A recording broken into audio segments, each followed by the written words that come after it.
to the Steelers by the Lake podcast. My name is James, joined once again by my co-host Cody. Cody, how are you this Victory Monday? Oh, James, I'm fantastic. I'm actually eating some delicious cookies right now. That my friend Sydney made for me. Look, she even put a little heart in there. I don't know why. She's a sweetheart. No, these cookies are delicious. They're the first thing I've eaten all day. It's been a busy day. So I'm doing good. Pittsburgh won. That was impressive. I told myself I wasn't going to wear anything Steelers related yesterday because I was so concerned with, I don't know. Every week I feel like I wear something they were losing, but I wore my socks, only my socks, and we won. So I'm going to try that again next week. See how it goes. I'm not superstitious normally, but I'm going to try it again. Listen, I'm glad that you mentioned this because I wore a certain pair of socks week 1, and it was a victory. I washed them and then wore them again week 2. And I said, well, clearly it wasn't the socks. So I've been switching socks every week and wearing a different pair. Well, I went back to the week 1 socks yesterday, and they won again. So they're 2-1 with those socks. And you have lucky socks, it sounds like, as well. We're going to have to keep these socks rolling the rest of the season, buddy, because it's starting to look up for Pittsburgh after this one. I don't know. You know, you say that, and I agree and I disagree both. I agree because I felt like, and the head coach of Tampa Bay said it. They were outcoached and outplayed. This is the first time I've ever heard about Pittsburgh outcoaching anybody, because normally it's been, we're going to do this and we're going to be good at it. You know, that's how it's been for how long. Yeah. So the fact that somebody said they were outcoached by us is very promising. But again, this whole thing of Kenny Pickett came out playing very well, led the team down for a touchdown on the first drive for the first time in how long? I think that was our first touchdown in the first quarter since week 1, or not even since week 1, right?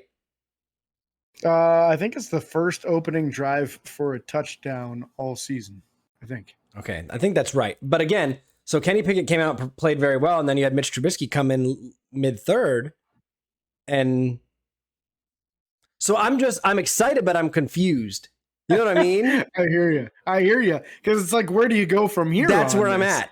Where I'm at. Yeah, so I say let's table that for right now and come back to that conversation after we talk about the game. But that's a very important thing, man, because they got a difficult decision going on right now. Other difficult decisions are, how do you get this team ready when they're so injured, right? So Pittsburgh made some moves previous to the game. Number 1, they signed outside linebacker David Nneni, brought him back to the practice squad. He was on the active roster for 3 weeks, which is the mandatory number when you steal somebody off of someone else's practice squad. So it kind of seems like maybe that was just the plan. Yeah, maybe he didn't look quite as good as they thought in practice because they never even let him dress for a game. And then after that, they did decide to sign Duke Dawson, if the name sounds familiar. He was a moderate draft pick. He's got some time as a starting slot corner in the NFL. They signed him to the practice squad and released running back Jason Huntley. Yes, they did.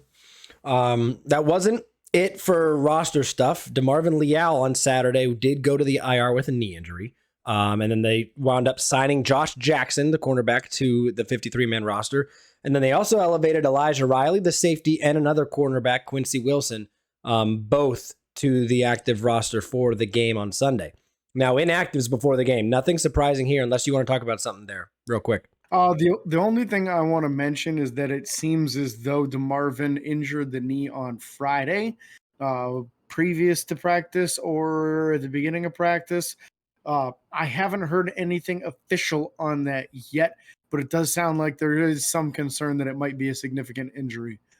If that's the case, that would be awful because honestly, he looked like he was playing better every week and really looked like he was going to start to become one of the cornerstones of that defense, turning things around. Yeah, especially with the O-line or the D-line being older, having younger guys there. Yeah, and a lot of guys on the last year of their deals too. You know, you've got some young pieces that have showed some promise. DeMarvin has, I thought, had a really nice rookie season thus far and seemed to be getting better and more integral into the defense every week. So let's just pray that it's not bad. Maybe he's back next week. I don't know, but I am definitely concerned that it's more significant. Yeah, so we'll keep you guys in the loop on that. Inactives for the game, Mason Rudolph, no one's surprised by that. Minka Fitzpatrick, obviously dealing with an injury. Akilla Witherspoon, Cam Sutton, Levi Wallace, all four of those guys dealing with injuries. And then you also have Kendrick Green dealing with an injury and Pat Frymuth as well dealing with an injury. So basically Mason Rudolph was the only one inactive who they just didn't say was inactive. What's up?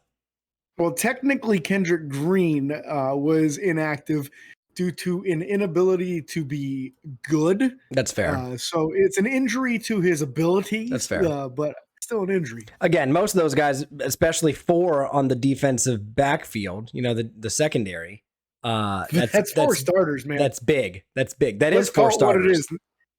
The nickel defense is your primary defense these days. That is 4 starters right there out of your 5 starters. And some would say that the only one that was healthy for the game was probably the least talented of those 5. Yep. I know you would probably say I would absolutely say that.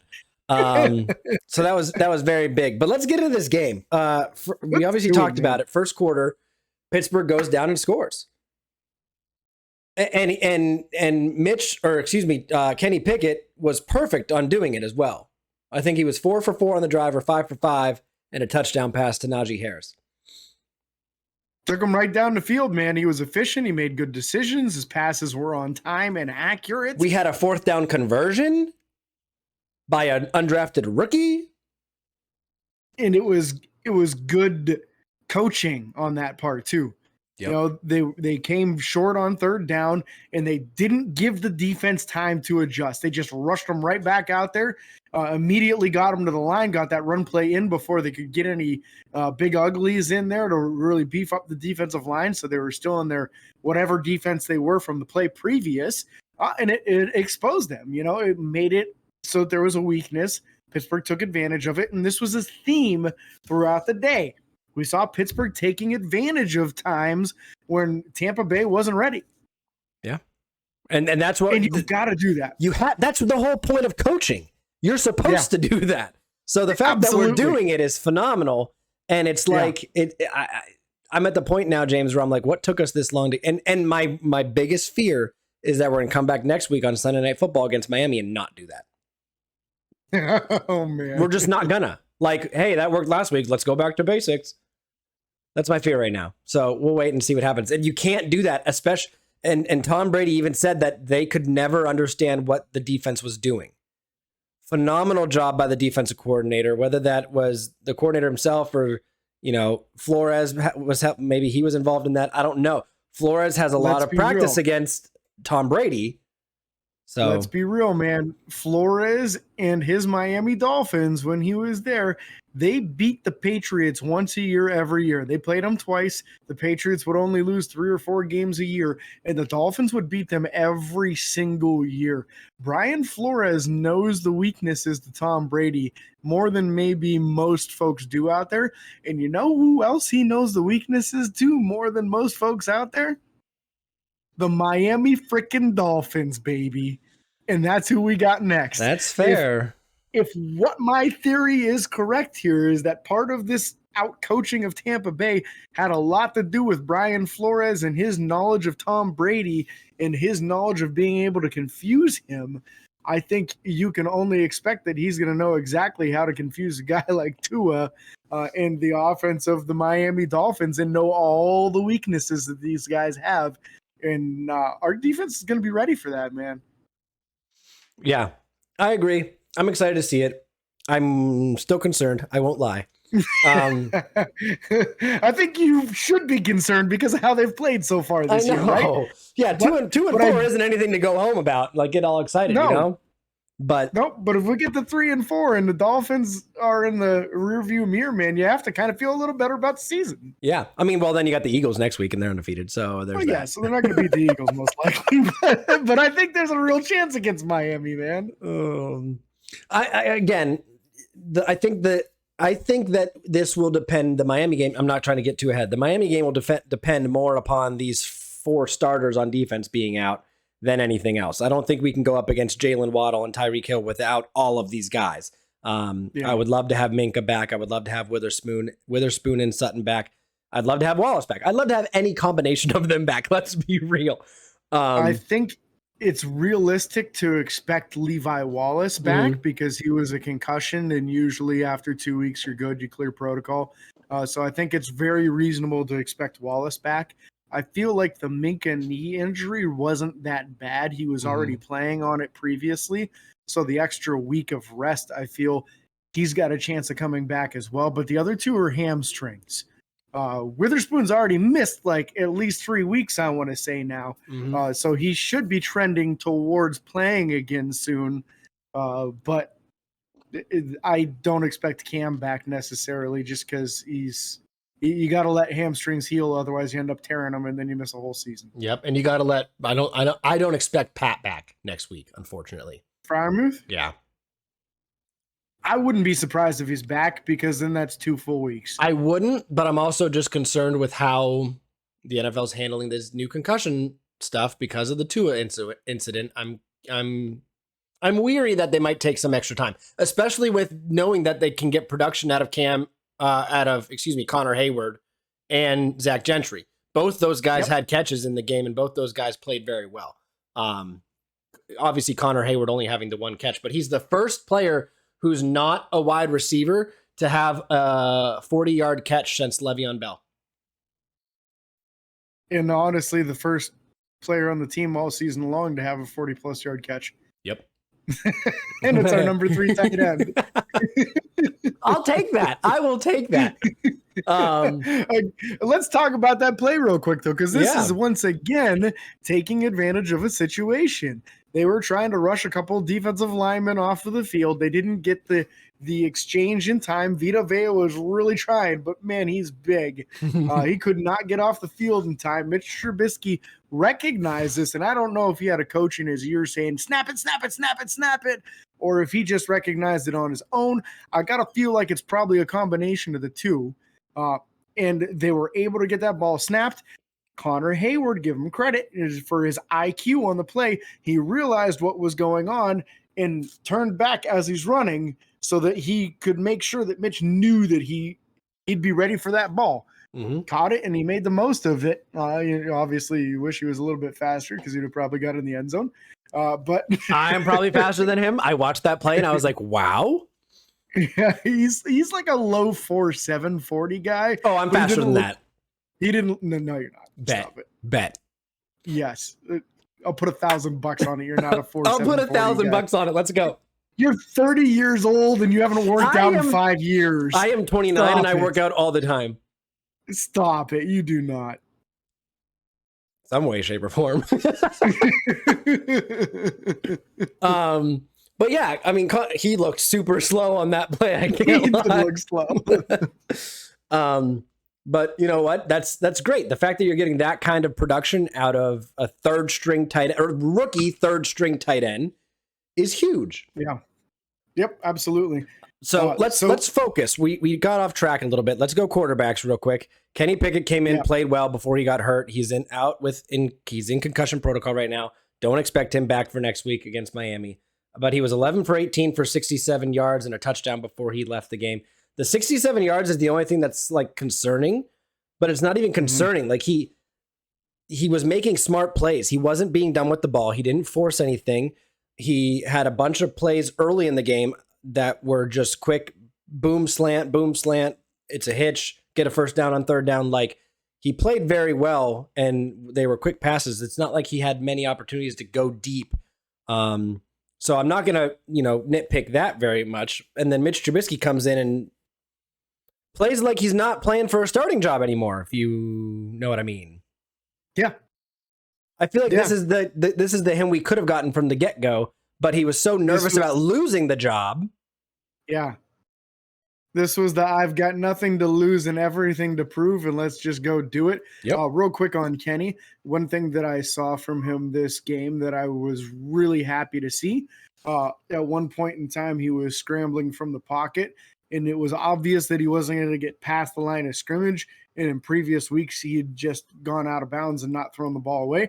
This week he actually won one of those, just kind of like tossed it. He got it forward. He got it past the line of scrimmage. Yep. It goes down as an incomplete pass, but it's a very intelligent play.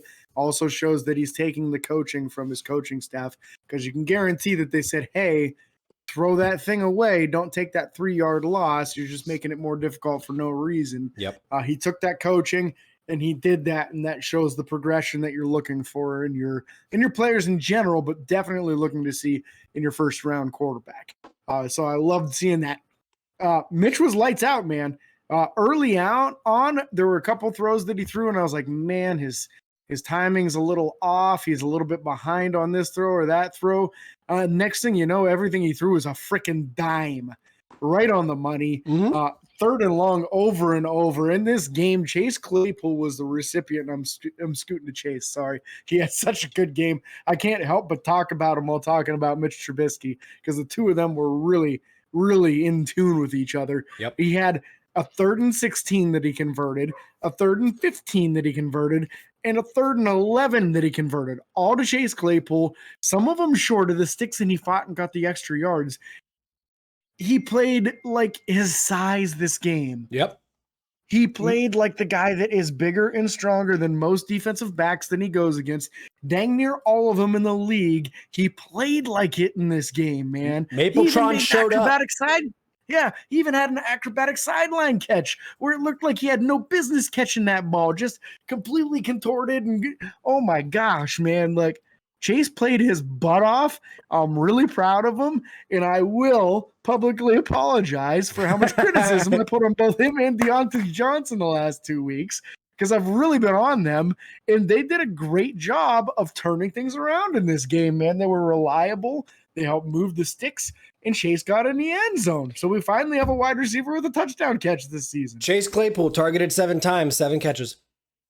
Fantastic. You literally cannot ask for more than that. Nope. And he got in the end zone. Like, literally. I mean, that's it.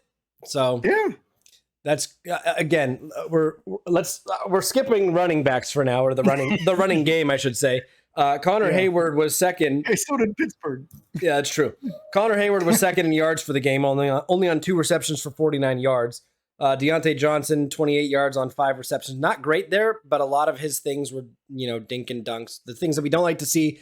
But he was catching the ball, so I'll take it. The ball, kept his feet in bounds. He did the important things that he wasn't doing last week. Yeah, even the play where Kenny Pickett got hurt, the ball was vastly underthrown because of Kenny getting hit, and Deontay made a great play on the ball, came back to it, and made a play, got some yards. It was phenomenal. It was his longest catch of the day. It was only, I don't even know how far it was, but I think it was the longest play of the game. His longest play was 9, so... I feel like it was longer than that. That's why I'm confused. Well, it probably looked like a lot longer than that because of how far that ball hung up in the air, man. That's true. In comparison to previous weeks, that's an effort thing. I feel like 100%. That ball goes up in the air in previous weeks, and Deontay says, "Oh, screw it, man! I can't believe this guy. He can't even." And it would get picked off. And this time he says, "This is an opportunity for me to be the hero and have my teammates back and go get that ball and make something of it." And he did.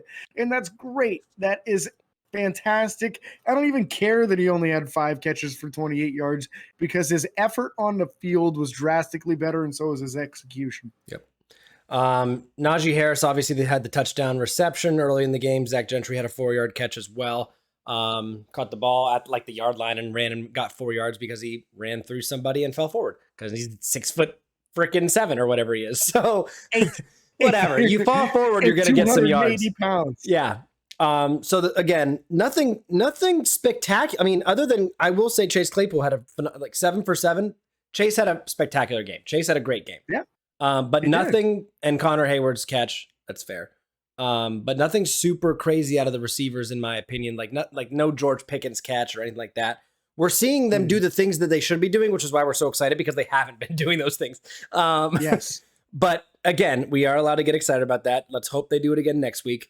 The running game, we had 8 different guys run the ball in this game. Kenny Pickett, Mitch Trubisky, obviously both ran. Kenny Pickett had 2 runs for 16 yards total. Mitch Trubisky had the ceiling first yard run towards the end of the game, which was great on his part. And then you had a couple end arounds that did fairly well, some that didn't. You had Steven Sims getting a negative 5-yard run. George Pickens had a 1-yard run. And then you had Chase Claypool getting an 8-yard run. And Deontay Johnson had 8 yards on 2 carries. So the end around doesn't seem to be working as much as we would like. So I think we can back away from that a little bit, ideally, because I don't know. I'm just not enjoying it so far. who's being effective with it and who's missing blocks and stuff. Chase has been effective. He's not getting big plays off of it, but he's effective. So like week 1, they used it like 6 times and he averaged, I want to say 6 yards a carry on it, which obviously you expect to see more on those types of plays. Yeah. But in the end, when you're just trying to get a running game going, a 6 yard per carry average is great as a runner. I don't care that he's a wide receiver. If you're looking at it from a running perspective, getting 6 yards on a carry is fantastic. So I feel like, again, in this game, we saw Chase Claypool being more effective on these jet sweeps than the other wide receivers have been. So it might be that just what is effective with our offense on the jet sweeps is the more powerful guys who can break a tackle or two and get a few extra yards rather than the ultra quick guys. Yeah. I know Gunner had one earlier in the year that he took for 18 yards, but with his ability to kind of juke and jive and make people miss, Steven Sims might have some more success in the future. Just that play got blown up by one defensive player getting a lot of penetration and really kind of he didn't have anywhere to go. You know, as soon as he got the ball handed off to him, there was a guy in his face. Yep. A little bit of effort as far as Najee. I liked what I saw from him. The totals numbers weren't great, but he did have an explosive run again. So we're starting to see a little bit more of that. And I think it's only a matter of time before him or Jaylen Warren breaks one, maybe even both of them. Yeah. Yeah. Next Sunday night, watch for it. You never know. You never know. Speaking of Steven Sims, I'm going to go special teams here for a second. Steven Sims proved to be the return man we've been needing this week. Now, I'm not going to say that too surely. That could be a one and done kind of thing. But the fact that we saw it once was phenomenal. He had 3 returns for 112 yards. The other 2 weren't very long. He had one that put him all the way down almost inside the red zone, if I'm not mistaken. It was very close to start the second half. So that was absolutely amazing to see that from him. Steven Sims, again, that's an average of 37.3 per return. That's great. Granted, most of that came in 1, but we'll take it. So happy to see Steven Sims getting involved and producing there. Other than that, you want to switch over to offensive line? Yeah, we can go offensive line. Like you said with Steven Sims, there's a game breaker, man. It's just another thing that teams have to prepare for. And that's going to put more of their focus on special teams rather than where they ought to be focusing, which is defensive and offensive game planning. And that's great. Give them more to think about and more weapons on the field. So happy for Steven to be able to make that kind of impact, because you feel like Pittsburgh is going to have a tough decision to make here with Calvin Austin III coming off of the IR very soon here. Someone's going to have to go. And I'm starting to think that maybe that person that goes is probably going to be Gunner. It's looking like it. It is looking like it. There's not much more you can do about that. You know, and it sucks because I think Gunner was actually a really good receiver as well. We didn't get to see it very much, unfortunately, because, you know, he was struggling in the return game. And when that's why you genuinely bring somebody in, especially because we brought him in to kind of, not saying this is why we brought him in, but, you know, New England always took guys from us. We finally took somebody from them. And then against them, he just muffed, I think, 2 punts. And it was a rough time. And he wasn't performing well. So it sucks because I think Gunner has the potential, but he's just not performing right now. So I think you're right. I think he's going to be the next one gone. Yep. Sadly. Yeah, in the end, he was brought in to be the dynamic return man, and he has not been the dynamic return man. I know at one point in time in the season, he had been on the field for 24 offensive snaps, and 23 of them were runs. Yep. So, like, they were straight up just having him be used as a blocker or as the jet sweep guy, and obviously teams know that. So he just didn't get the opportunity to receive the ball in the regular season. When he did so in the preseason, he looked pretty good doing it. But I think at this stage, you're looking for different options. You're looking for things to be the ability to stretch a defense. And nobody knows what Calvin Austin III is, but if he comes back healthy, that 4.33 speed is incredible, and you want to get it on the field. Absolutely. Absolutely. Offensive line, I felt like they started off they let up a sack. I think they let up 2 sacks. Yeah, I think the one was a big one on 3rd down, 3rd and 7, right up against our own goal line. Unfortunately, I think that was more of they were rushed to get the ball off because of play clock. And unfortunately, Kenny Pickett took a big sack. I think that was a mental error on his part. He probably should have called a timeout. Whatever, I get it. But the offensive line, I felt, had a little bit of improvement this week. I still don't think they're playing as good as they should be for an NFL team, but we saw Najee have some time to find a hole or get outside without getting, arm tackled by somebody who's breaking through one of the outside guys. We saw a few more holding calls than I would have liked to have seen on Kevin Dotson. But again, the offensive line, we don't win this game without them playing better. I don't think, you know what I mean? So I think they're playing better than what they have been, and I need to see that. I hope to see that go in the right direction. Hassenauer came in and played very well, in my opinion. I think he only got the 1 snap, but he didn't mess it up when he was out there. So who was? Oh, never mind. I'm talking Mason Cole. Yeah, that's what I meant. Yeah, that's what I meant. Yeah. Mason missed the 1 snap and he got his ankles taped up, and then he came right back out like an absolute tank because that dude is tough as nails, man. My take from the offensive line on this game was that they started the game out very strong on that first drive. Yep. And they finished the game out very strong. Pittsburgh had the ball for the last 4.5 minutes, and they were able to complete a drive and burn out the entire clock and not give Tom Brady and the Buccaneers offense one last chance to try to win the game. They finished in victory formation. First time of the year? First time of the year? Did they do that week 1 maybe? I don't know. I don't remember. I don't remember either. Yeah, it's been I don't think they did. I think we went on defense on that one, I think. Yeah. I don't remember. It was so long ago. Yeah. So, but just tremendous that they were able to, in those short yardage situations, they got pushed in the interior, and they gave Kenny time and they gave Mitch time. And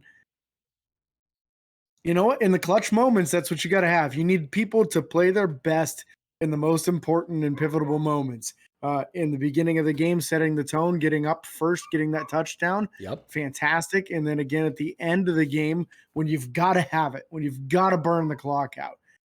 And they made it happen. So very, very grateful to see that from them in both situations. Do you want to move over to the defense? Yes, I want to move over to the defensive line specifically. Obviously, Tyson Alualu, Cameron Hayward. Both played well. Cam had a sack on the game. I thought it was going to be split with somebody, but it wasn't. Yeah, so did I. I'm glad they gave it to him, though. But more specifically, I want to talk about Larry Ogunjobi and his just stuffing Leonard Fournette in one of their first and goal or second and goal drives where I was like, oh, no, we can't allow a touchdown here. This is what happens. And we didn't. And that play was what started it off. And I was just super impressed with them. The defensive front, I think, played the best they have without TJ Watt. This is the first win Pittsburgh's ever gotten without TJ Watt since drafting him. So that was impressive. Yeah, I was very, very happy with the performance from the defensive line. Cam Hayward absolutely dominated the left guard. The rookie Gadecki really didn't have a chance against him all game long. Like you said, he registered a sack, so now he's got 2 on the season. Yep. Larry Ogunjobi, I think, had his best game of the entire season. Was constantly in the backfield, very disruptive, and you like to see what he had there. Isaiah Loudermilk actually got the start at the beginning of the game. He was on there for the first defensive snap, played a significant number of snaps, and I thought he represented himself well.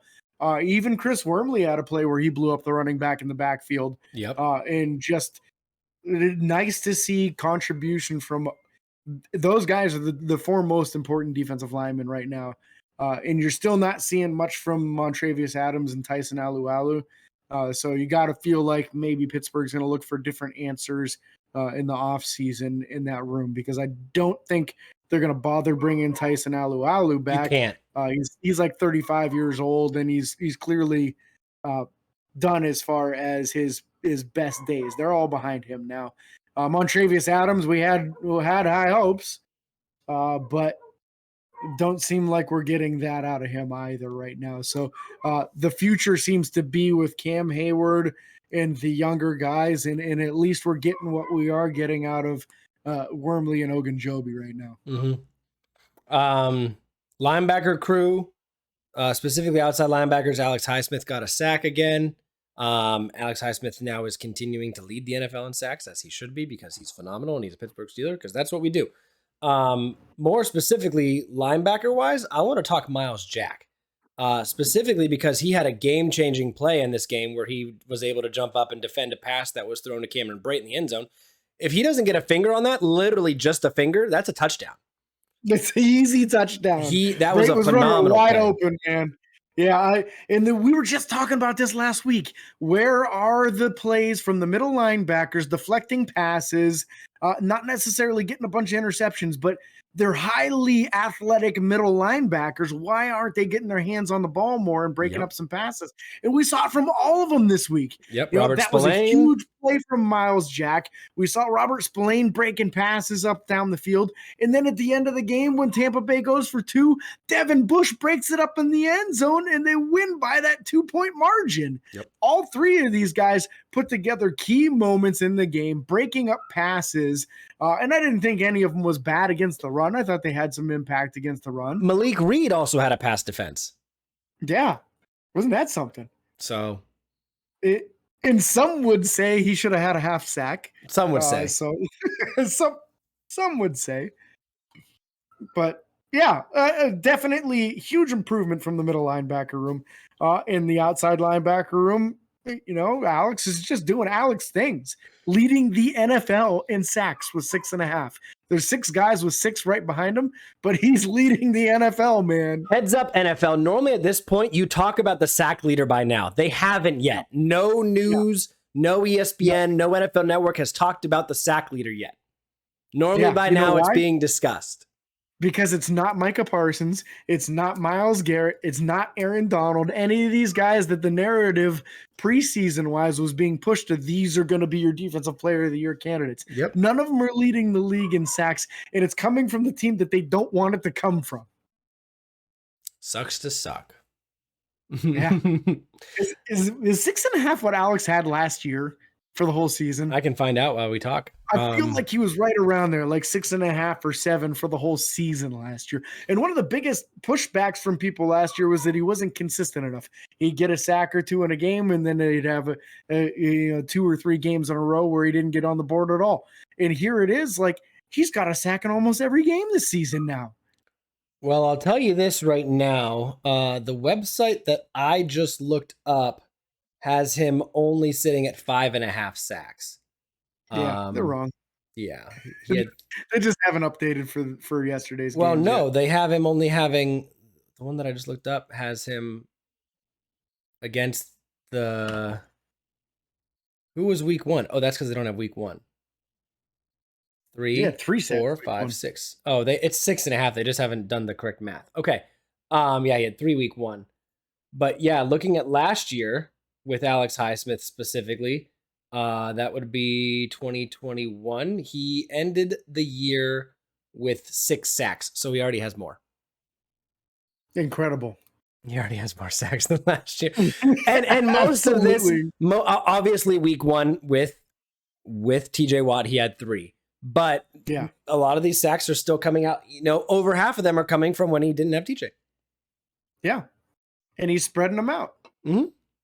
He's spreading them out, man. He's making it happen. So really, really happy to see what's going on for Alex Highsmith here. I'm very thrilled to see this. And I truly believe that TJ Watt's going to come back after the bye week. And we only have 2 games left between now and then. I mean, what happens if Alex Highsmith is somehow still leading the NFL in sacks going into that bye week, and then last year's defensive player of the year comes back? Alex will never see another double team the rest of the year because TJ will be back. No, he won't. And neither will Cam, because people will have to respect the other side.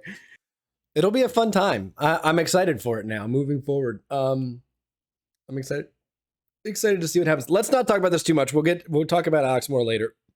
Yeah, maybe we'll see. We talked about him a lot right now. The defensive secondary played much better than I thought they would against Tom Brady and the wide receiver core. Chris Godwin's no joke. Mike Evans is no joke. James Pierre had a phenomenal breakup on 3rd and 11 that would have been a first down. I was just very impressed with how these guys played. Terrell Edmonds led the team in tackles, which you kind of expect sometimes out of a strong safety when the middle linebackers haven't been. But Terrell Edmonds didn't get burnt that I saw, didn't get, I didn't see any of the corners or safeties really getting torched or blown up on a play or anything like that. I felt like they played, it wasn't a great performance, but it was a solid performance, if that makes sense. They held their own, man.